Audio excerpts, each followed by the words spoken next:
তো হ্যালো বন্ধুরা, কেমন আছো তোমরা? আশা করছি সবাই ভালো আছো। তো কদিন আমি ভিডিও দিতে পারিনি কারণ কাজের একটু চাপ আছে। তো আজকের কাজে এলাম।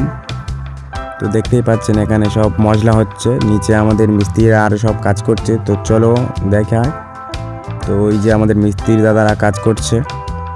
তো ওইদিকে দুটো জানলা ধরেছে, বিড হচ্ছে। তো এখন অনেক কাজ বাকি আছে, এখন বাজে 10টা। এবার আমরা টিফিন খেতে যাব। তো চলো। A few moments later.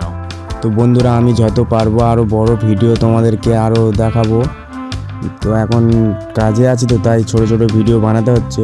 তো এখন আমি টিফিন খেতে যাচ্ছি। মিস্ত্রি দাদারা নিচ থেকে ওই পথে নেমে গেছে ভাড়া থেকে। তো আমি আবার পোর্ট থেকে নামছি। তো টিফিন করে নিয়ে 5 মিনিট পর থেকে আবার কাজে নামতে হবে। তো এখন টিফিন খাওয়া হয়ে গেছে, তো আমরা পুকুরে এসছি আঁচাতে। তো বন্ধুরা, এটা দেখো কুল গাছ। এই কুল গাছে অনেক কুল ধরে আছে, প্রচুর কুল ধরে আছে। তোমাদেরকে দেখায়। তো তোমরা যদি কেউ ফুল খেতে চাও তো অপেক্ষা করো, পাগলে তোমাদেরকে দেবো।